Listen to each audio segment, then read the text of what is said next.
Hello and welcome to Bud's RPG Review, where I give my thoughts on role-playing games, card games and board games. Today's review is Brass Rings by Orcs Unlimited Games. Okay, first a bit of history.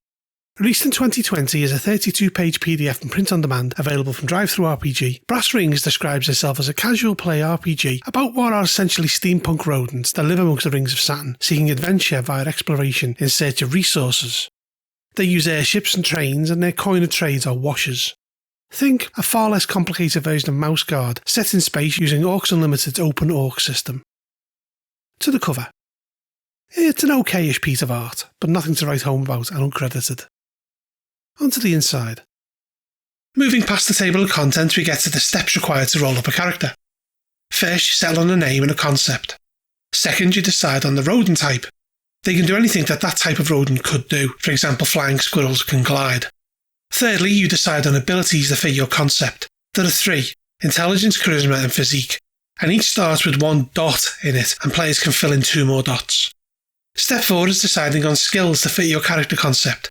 These are listed here, and players get 5 dots to add amongst the skills, but all skills start at 0 dots. Step 5 is to choose a special skill. They pick a skill and put a star next to it. When the player uses this skill, they can use a point of soul and gain an extra die to the roll for 1 test. Step 6 is to fill out their pep and soul. More on that later. And finally, in Step 7, they mark down 20 washers worth of gear. Washers are exactly what you might imagine. Small metal coins with holes in the centre, the money of the realm. We then shift to advancement. At the beginning of each adventure, each player rolls 2d6 and checks the goal chart here.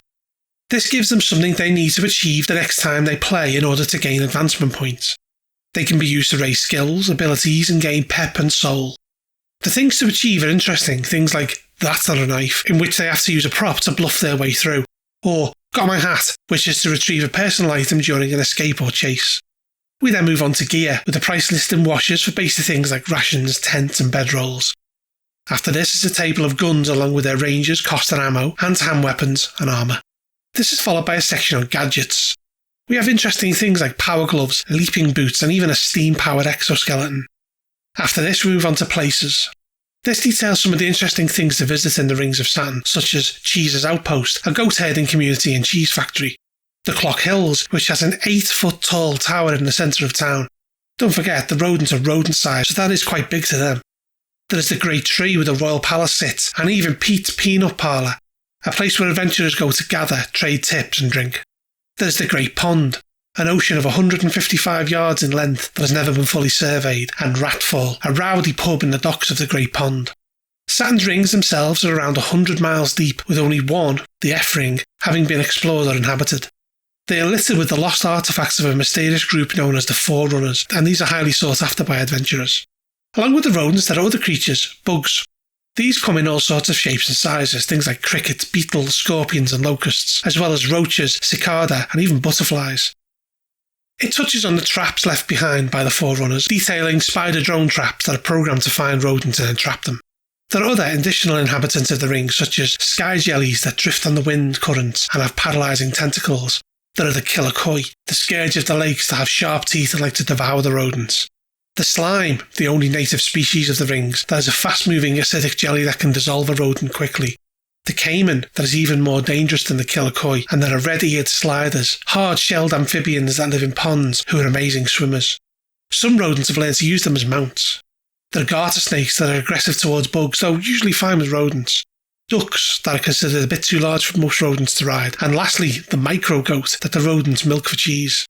It touches on trains, dealing with the Brass Starling line, and goes into some description on the various kinds of rail cars.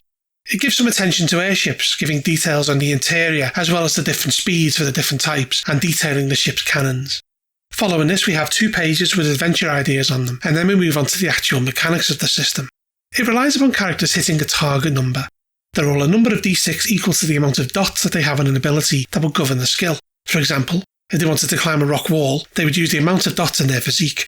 If they have a relevant skill, then they add their skill level to each die rolled. So for the previous example, if they had athletics as a skill, with 1 dot, they would add +1 to each die of physique rolled. Combat is the simple matter of rolling a d6 to see who goes first.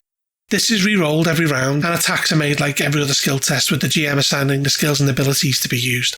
Characters can delay actions until later in the turn, and armour represents the base chance of hitting a creature, with rodents having a base armour of 3 unarmoured. Damage is done to Pep with a successful attack doing 1 damage, and once Pep reaches 0, they're knocked out. Characters can perform multiple actions in a turn, with a difficulty increased by +2 for each beyond the first. Health can be restored by using appropriate items. Damage to soul is restored by drinking tea, and Pep is restored with cheese. 6 hours of rest will restore both. Acid and fire do 1 damage per turn and only stops when put out or neutralised. And we also have rules for drowning. Rodents can survive in space or underwater for a number of turns equal to their build ability, and beyond that they take 1 point of damage each round. Falling damage starts beyond the 6-foot fall and is 1 point of Pep for every 3 feet. Stun does damage to soul, as does hand to hand. Range for weapons are simply short or long. Finally, we have some simple rules for vehicular combat and a fairly microscopic character sheet, as well as thank yous for the Kickstarter backers. Brass Rings is a fairly fun and light on its feet game that is unfortunately soured slightly by feeling a bit rushed.